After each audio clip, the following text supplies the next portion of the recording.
Well,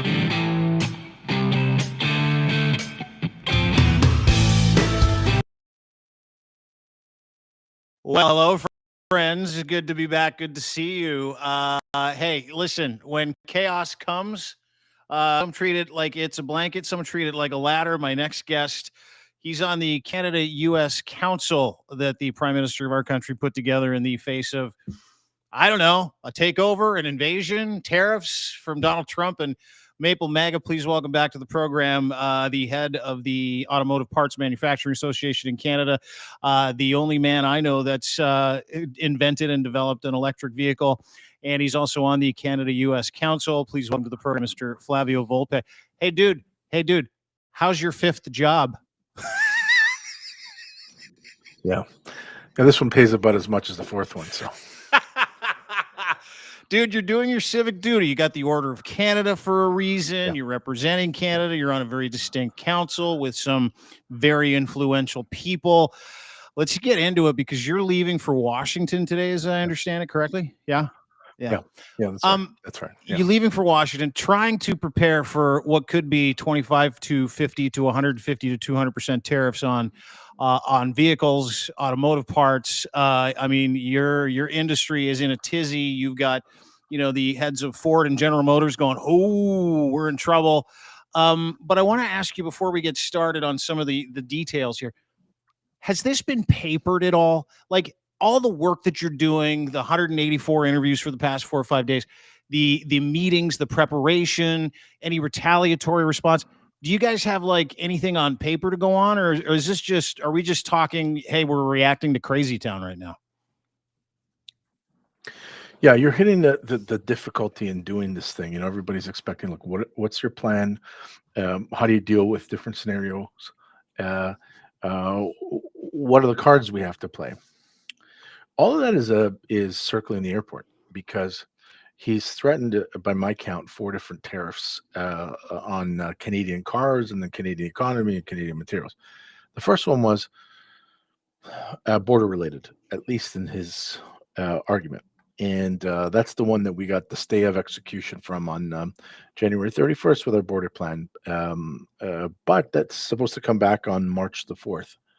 There's no paper on that. Like, there isn't an executive order or a piece of legislation like the Trade Expansion Act that says, hey, by the way, we declared a national emergency and this is what we're going to do. We were negotiating with a position, not a position paper. Okay.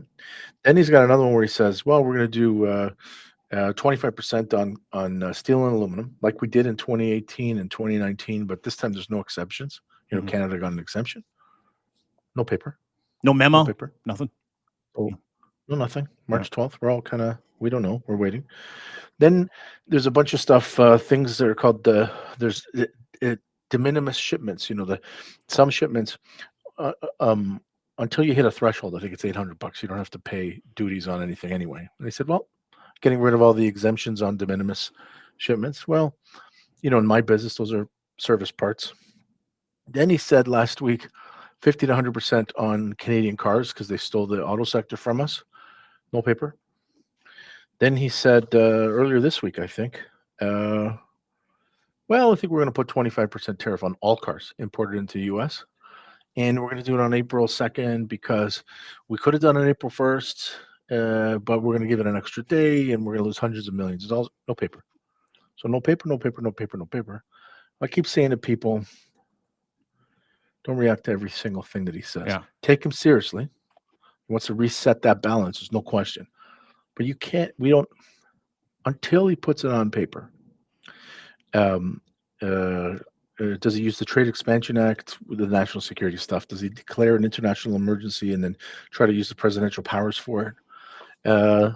Does he think he can just do it with an EO and then create this external revenue service, which, by the way, hasn't been stood up?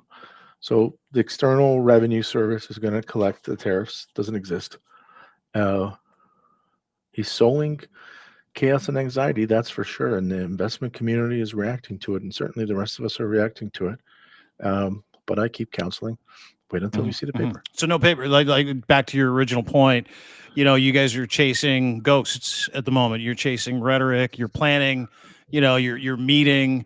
You're coming up with strategy and tactics to help Canada through what could be an economically devastating time, specifically for the automotive industry, which I want to kind of center on today, because that's why I wanted to Sure. have you on the show. That's why you're obviously going down.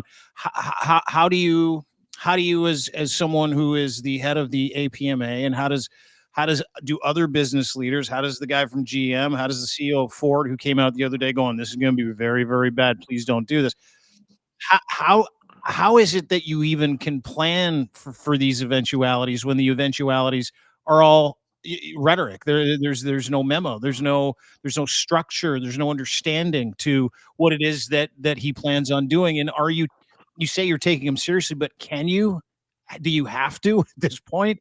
I mean, it's just so weird to me that he just throws stuff out. I know it's Trump. He just throws stuff out and he gets people to react to it. I know that's the MO, but it's got to be maddening. It is a little maddening. I'll tell you what you can do is you scenario plan worst case scenario, which is in my layman's mind, he declares an international economic emergency targeting Canada and various Canadian industries, and he says, I think it should be 100% tariff, which is the high number of everything that he has said, 50 to 100 on cars. And that allows the president to move forward without getting congressional approval for 120 days. There's no precedent for using this IEPA for tariffs, but he might do it. And I think we can all figure out the math and science of what that means for Canadian industries that export into the U.S. You scenario plan for Canada matching that, and Canada saying, fine, we'll just put tariffs on all of your stuff. Now, there's a double effect in that. In the worst case scenario, demand collapses for our exports into the U.S., and that has an effect on operations, certainly. I'm like, who's going to go to work to make what, to do what? And then if you match those, we are importers and exporters. A whole bunch of the stuff that we use in day-to-day life or that we use inputs into business comes from the U.S. It would be a grinding of to a halt of the Canadian economy for the most part, but also, frankly, because we're so intertwined, also the Americans. You're not going to shoot yourself when you're headed into a battle, which is what he's suggesting is the best course of action. The battle is with China. The other end of it is, I think best case scenario here is he means for the rhetoric to create the tension in investment and the tension in Ottawa and Mexico City to get us back to a USMCA renegotiation early and be really tough. Any end of this is the end to a peaceful, trusting commercial relationship with your partner. And if you accept that we will always do business with the Americans, geography is what it is, but you may not trust them, then you should be able to go at this calmly. There's no, I don't know too many mathematicians and scientists who lose their mind. And I think that's what we need to do. And he's an artist. And I mean that not in a dismissive way. A lot of what he does is art. And it's the art of communication. He likes to say it's the art of negotiation. Not really. But he's been in performance for the last 40, 50 years. He knows how to ratchet up tension. Don't look weak. Don't beg for mercy. In the end, he's not, somebody had asked me, like, who are you going to see in Washington? Who's got his ear? No one's got his ear right now. Maybe the Dow Jones has his ear. Peter Navarro, who's this like manufacturing economy advisor, who's a maximalist, which is a really nice way of saying he thinks in black and white. When he spent a little time in jail recently, didn't he? I think so. I mean, maybe he's got some perspective from that. Who knows? Maybe the food was better than he thought. He's who has his ear. Now's not the time for us to be saying to him, please, we're your friends. That should mean something. No. It doesn't mean anything to him. But I think we should, I've seen the premiers, ministers, officials, industry leaders go back and forth to Washington. Where they're having the most effect, I think, is planting the seeds of reality, math and science, the effect that all these things are going to have on your interests in the U.S., on consumers, on workers, on plants, and industries, on an investment return, so that when the pendulum stops swinging, people who have common cause, who aren't necessarily our allies. Chuck Grassley is a influential Republican senator who said, like, I agree with the president's trade policy, but potash is going to cost more, and all my constituents are farmers. People like that, the more information they have, when the pendulum starts swinging, stops, gets to its crest and starts coming back, they might be emboldened by reality to stand up to the president. And I think that's the best that we can hope for right now. So what is the math on this, not just for Canada, but the United States? Earlier interview I saw the other day with Heather Hiscox from CBC, you were pretty pointed about, hey, this is this if this happens, worst case scenario, it's going to destroy our economy and destroy the car and automotive parts business here in Canada because of the reciprocal relationship we have. But what is that math? What do you want to tell people? I know you're going to Washington tonight, by the way. Stay at the Watergate Hotel. Cool stuff happens there. But what is that math? What is that scenario that you're going to try to explain to people, the reality of the situation, specifically in Detroit, I believe Huntsville, Alabama is a big deal too. There's a couple other states that would be devastated. The automotive industry itself. But what is that math? Yeah, the math, you got half of the equation right. Sure, it's going to actually be a 25% tariff. It's going to cause for companies to do the math and say, look, I make 6 or 7%. The U.S. government says that if I send this to a customer, my customer has to pay 25%. My customer may tell me to pay that 25%. The net of that is I'm going to lose 18% every time I make something. And in automotive, you make 1,000 of something a day. You make 1,000 Jeeps a day in Toledo, Ohio. So that means 1,000 center consoles and 1,000 sets of wheels. And you schedule for a week. Jeep would be booking a $4 million loss, $6 million loss for the week. A supplier might be booking a $200,000 loss for the week. Are you going to do that? How many weeks are you going to schedule? The reality is, when you look at that arc, you're not going to schedule any weeks. You're going to say, I'm going to run out of money in a week or a month or 3 months. And we don't know, the tariffs are indefinite. Well, then let's put the tools down and reserve cash and then go to court to see if we can get emergency relief. But if your tool's down here, so we saw when the Ambassador Bridge was blockaded in February 2022, and when the pandemic hit in March 2020, parts weren't guaranteed to be built because people in the pandemic, we don't know if people would come to work. In the blockade, people would go to work, but their stuff can't get shipped. You can't make a car without all of the parts. So if you shut down Ontario, you shut down Michigan. You shut down Ohio and Huntsville, Alabama, and Lexington, Kentucky, and Fort Worth, Texas, and Fort Wayne, Indiana, all of those things. That's what the Ford CEO was talking about when he said, you're going to blow a hole through the American auto industry if you target Canada and Mexico. That math is important. I just met with officials this week in the U.S. and just walking through the math. Here is 162 plants. I've been saying 156. As we were updating our own math and sciences, we found 6 more Canadian automotive parts plants in the U.S. since we did our last update, which was 2021. And so here's 162 plants in the U.S. So these are American investments with American employees buying American raw materials and tools. They'll be shut. And you can say America first. I don't know what's more American than investing in Muscle Shoals, Alabama, Livonia, Michigan. And we're talking to the congressional reps. We're talking to Yeah, the that's senators. what I want to ask you. Do you talk Yeah. to any officials on the other side? You're part of the Canada-U.S. Council, which with Arlene Yeah. Dickinson, who, by the way, is the greatest. She's one of the coolest people I've ever met. Yeah. Love her. But when you talk Yeah. to your counterparts on the other side of the border, who understand the math and the science behind this, who understand the damage that this is going to cause, not just relationships, the economy, and the entire industry reciprocally all throughout North America, do they recognize the damage that the rhetoric is causing, could cause if he does go through with any of these tariffs, nonetheless, the worst case scenario?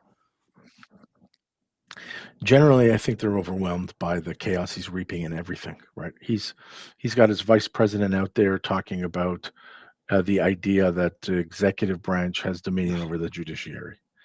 They're shutting U.S. agencies illegally through executive orders. He's thrown Ukraine to the dogs, lecturing Europe on democracy. There's a whole bunch of shit happening right now that's got Mhm. everybody on their heels. Nobody's thinking about Canada. So when you talk to them, most of the officials say, look, the president runs the government. He's the head of the political branch.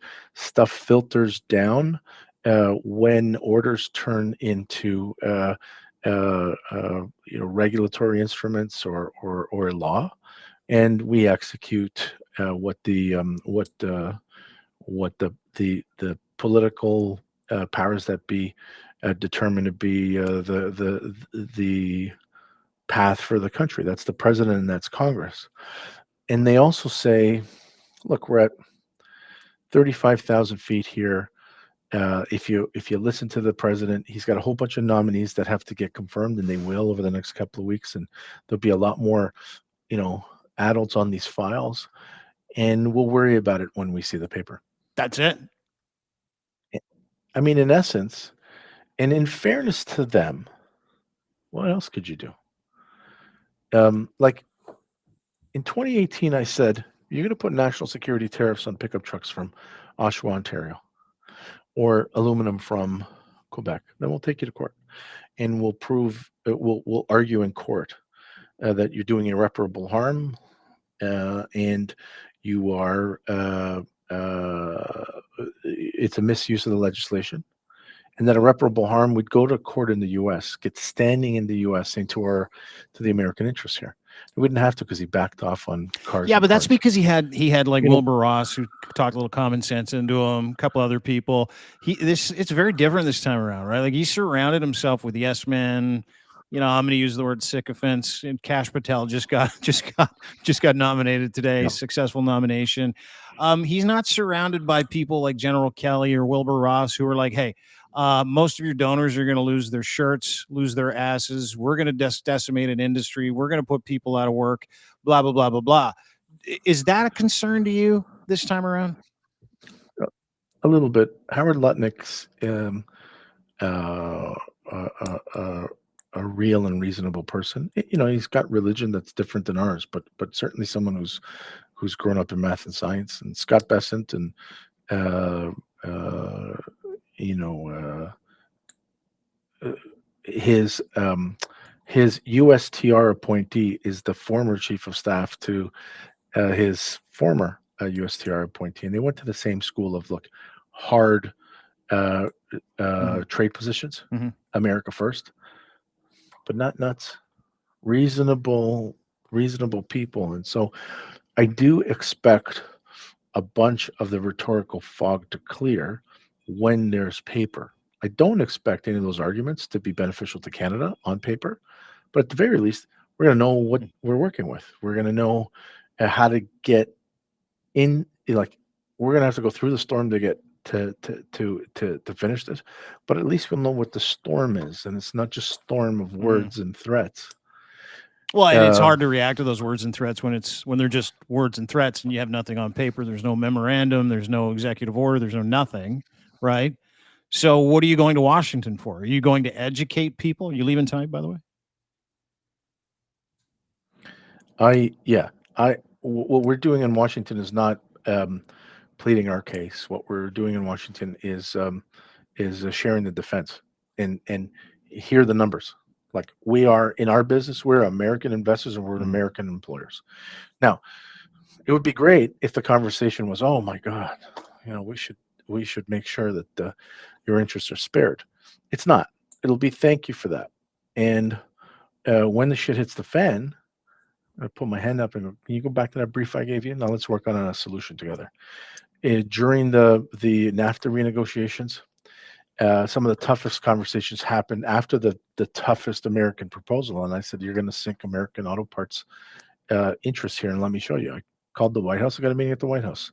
Larry Kudlow and his team, who was the economic advisor to the president. I said, "Forget about Canada. You don't have to care about Canada and Oakville and Woodstock and all the other auto capitals here.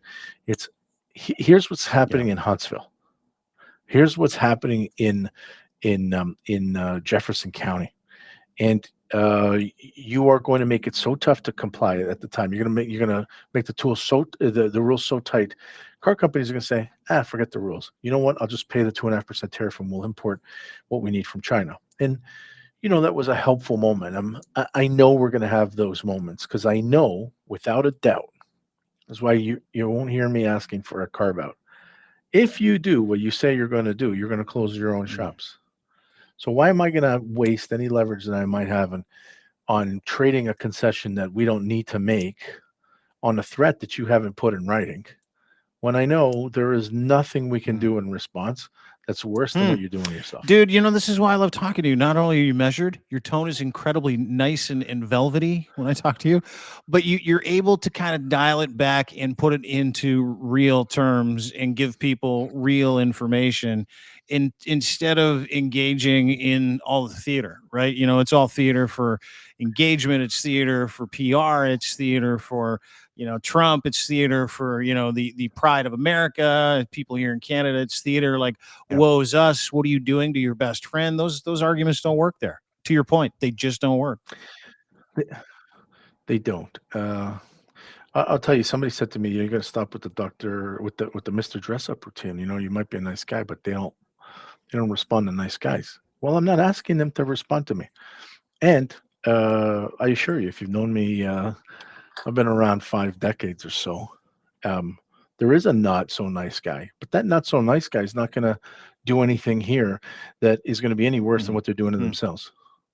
And that nice guy will show up after, "Hey, by the way, now that you've shit the bed, how are we going to pick it all back up together?" Because ultimately, all the other options that we have, which I think we have to be absolutely clear that what we're going to learn from the tension of this is that we're going to seek a different industrial arrangement for Canada. So at least maybe we wean 10% of the exports off the US or Mhm. 20. Okay. But there's no better path than to have them figure out that they need us Mm. as much as we Mm. need them. And so what am I going to say things to scratch an itch to make people happy, like, "Look at that guy, he's fighting for us," and then they won't. And then when Yeah. they break everything, they go, "That's the Yeah. last guy we're going to talk to," and I want to be the first guy they talk to because I have the math. I'm not in a business where art and Mm. sound matters. It's how many of these things can you make at this time for this price out of these materials? That's How it. much more expensive will it be if you do this for those things? How many of those widgets? How many of those steering wheels? Last question I have for you before you go. I know you got a Yeah. heart out like a minute ago, so I'm gonna be like an extra 10 seconds. What is the likelihood that we're successful, Canada's successful in the face of whatever this is? I don't know. I do think that because it's such an easy downside for them when they Yeah. go past the brink, it's their best insurance policy. Uh, they have to be. This guy has to be purposely bringing the U.S. to an apocalypse to not want to turn back after some of the damage that he inflicts on himself. And I don't believe that. I do believe a lot of this is about a political movement Hmm. and satisfying that movement and keeping a grip on power.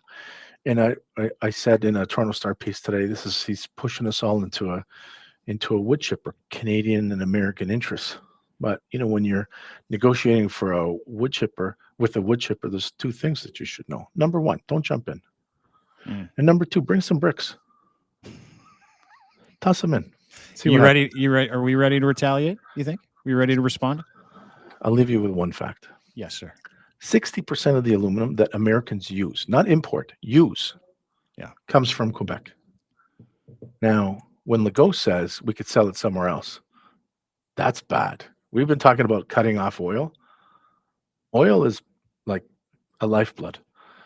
But you think about everything in that country that relies on aluminum, including the defense industry, and you start to be a little bit calmer about Canada's chances. Dude, I really appreciate you taking a minute today. I know you're incredibly busy. Go put out some more global fires. Thanks for doing this. Yeah. Thanks for having me. All right. We'll talk to you soon. Flavio Volpe, the head of the APMA, he is on the Canada Council, Canada-U.S. Council, ladies and gentlemen, and he spends a little bit of time with us to help inform some people, a few 100,000 people, little bites and chunks, right, that you get from different people. And Flavio is one of the great explainers. He's one of the great advocates for common sense here in this country, and he likes to calm things down, bring it into an arena where we all understand it. Yes, the threat's real, but again, none of this is on paper. None of it. None of the sanctions, none of the tariffs, none of the proposed whatever. It's just effectively the ramblings of a fucking moron at the moment. And he's surrounded by other morons. Let's just hope that underneath those morons, there are people with some common sense, which Flavio seems to think there are, that have the ability to put the brakes on it. Thanks to everybody for being part of the podcast. Sorry, it was a short one today, as always, brought to you by our friends at Field Trip Health. Go to fieldtriphealth.ca. If you're struggling with treatment-resistant depression in general, PTSD, anxiety, it's a third-line issue for a lot of different people. Psychedelic-assisted therapy is an incredible lifeline for so many who want to get better faster, want to stay better longer. Fieldtriphealth.ca, you can book online. You can book with a phone call. You get a free nurse practitioner appointment. You say, hey, this is what I'm dealing with. And the great news is that they call you back. They're all across Canada. They have at-home therapy in certain provinces as well. So you can actually do your ketamine-assisted therapy by unwrapping trauma, doing therapy while you are medically supervised with ketamine. They have other psychedelic approaches to therapy as well. I implore everybody to, if you know someone who struggles, even with addiction, know someone who struggles, go where I go where my friends go where change happens in your mind and your heart and your body and your soul. That would be fieldtriphealth.ca, fieldtriphealth.ca, and book your free appointment today. Thanks for everything, everybody. Don't forget, you can get everything we do. Subscribe, join my Substack, Dean Blundell on Substack. You can also get all of our podcasts at Apple. You can get it at Spotify, YouTube, Crier Media, Dean Blundell Show on YouTube as well. Really appreciate you taking a minute. Hopefully this was informative. We'll talk to you soon. Thank you.